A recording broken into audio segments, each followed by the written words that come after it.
ভাইরে ভাই, বাংলাদেশের যে সকল ফুটবল প্রেমীরা স্বপ্ন দেখতেছেন যে বাংলাদেশ জাতীয় ফুটবল দল ফিফা এশিয়ান কাপ টুর্নামেন্টে অংশগ্রহণ করবে, ভাই আপনারা ঘুম থেকে সজাগ হয়ে যান। আমার কেন জানি মনে হইতেছে যে বাংলাদেশ শেষ মুহূর্তে আসলে এশিয়ান কাপ টুর্নামেন্টে খেলতে যাবে না।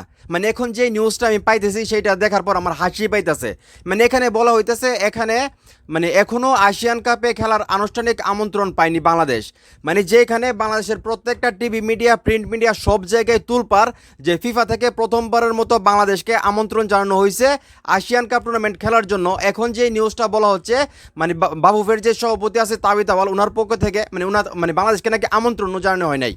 মানে ওনারা খেলবে না খেলবে সেটা আসলে আমি মাথায় আসতেছে না। গতকালকে আমরা নিউজ দেখলাম কি, যেখানে বলা হচ্ছে যে বাহুফে এবং থমাসজুলির চিন্তা ভাবনার মধ্যে কিছুটা পার্থক্য দেখা যাচ্ছে। থমাসজুলি কিছুটা বই পাচ্ছে, উনি ক্যাম্প করতে চাচ্ছে, অনেক ধরনের কথা বলছে, এগুলো বলতে চাই না।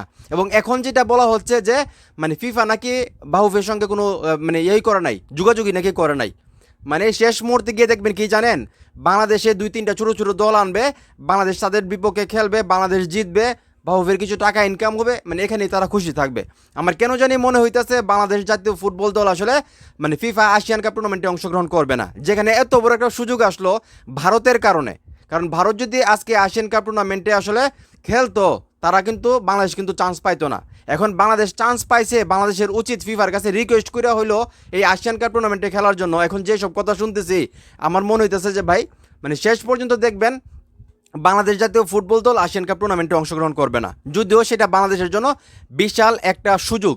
আর্থিক দিক দিয়েও লাভবান হবে বাংলাদেশ, আবার খেলার দিক দিয়েও লাভবান হবে। ভাই সিঙ্গাপুরের বিপক্ষে খেলবে, মালয়েশিয়ার বিপক্ষে খেলবে, ইন্দোনেশিয়ার বিপক্ষে খেলবে, জিতলে আরও ভালো ভালো দেশ আছে তাদের বিপক্ষে খেলবে, মানে সেইখানে বাংলাদেশ যাবে না। ভাই সাব চ্যাম্পিয়নশিপ 2 দিন পরে বাংলাদেশের ঘরের মাটিতে অনুষ্ঠিত হবে। চিন্তা করে দেখেন, সিঙ্গাপুরের মতো দেশের বিপক্ষে যদি বাংলাদেশ খেলে আসে, তাদের মেন্টালিটি কতটা স্ট্রং হবে। মালয়েশিয়ার মতো একটা ফুটবল দেশের বিপক্ষে বাংলাদেশ যদি খেললে আসে, তাদের মেন্টালিটি কতটা চেঞ্জ হবে, কতটা স্ট্রং হবে। এবং আন্তর্জাতিকভাবে বাংলাদেশ যদি একটা ম্যাচ জিততে ফেলে, সিঙ্গাপুরের বিপক্ষে ড্র করে ফেলে বা জিততে ফেলে, তাহলে বাংলাদেশের ফুটবলটা মানে কতটা আলোচনায় আসবে সেটাও একবার চিন্তা করে দেখেন। মানে যে নাটক সিনেমা শুরু হয়েছে, মানে ওই সিন্ডিকেট ভাই ওইগুলো থাকবেই, নাটক সিনেমা থাকবেই। মানে দিন শেষে আমরা যে পাগলামি করতেছি, আমরা যে ফুটবল মানে ভক্ত, আমরা যে ফুটবলের জন্য পাগলামি করি, ফুটবলকে যে ভালোবাসি, মানে বাংলাদেশে এত এত যে ফুটবল প্রেমিকরা আছে যারা ফুটবলের জন্য সব কিছু করতে পারে, দিন শেষে তাদের আসলে শূন্য কিছু নাই ভাই। আমরা যেহেতু গলা ফাটাইতেছি চিলাচিলি করিয়া যে বাংলাদেশ এশিয়ান কাপে যাওয়া দরকার, একটা ভালো সুযোগ পাইছে, দেখবেন ঘুরে গেরা এই সুযোগ মানে মানে শেষ, এই সুযোগ আর কাজে লাগাইবো না বাহুফে, আমার মনে হইতেছে। তো কি বলবো ভাই, বলার কিছু নাই। এখন এই মুহূর্তে যারা আমার এই ভিডিও দেখতেছেন, আমি আপনাদেরকে এর আগেও কয়েকবার প্রশ্ন করছি, এখনও প্রশ্ন করতেছি যে বাংলাদেশের জাতীয় ফুটবল দলটাকে ফিফা এশিয়ান কাপ টুর্নামেন্টে খেলা উচিত কিনা। আপনাদের কি মনে হয়, সেখানে গেলে কি বাংলাদেশের খারাপ হবে নাকি ভালো হবে?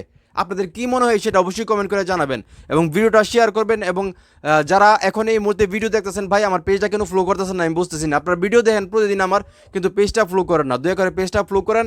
আমি অনেক কষ্ট করে আপনাদের জন্য ভিডিও বানাই, এই তথ্যগুলো খুঁজে বের করি। তো অবশ্যই আমাকে সাপোর্ট করবেন। তো যাই হোক, আসলে মনটা খারাপ হয়ে গেল। আমার কেন জানি মনে হইতেছে বাংলাদেশ ফিফা এশিয়ান কাপ টুর্নামেন্টে অংশগ্রহণ করবে না, বাকিটা সময় বলে দেবে। তো আমি ভিডিওটা এখানে শেষ করতেছি। সবাই ভালো থাকবেন। আসসালামু আলাইকুম।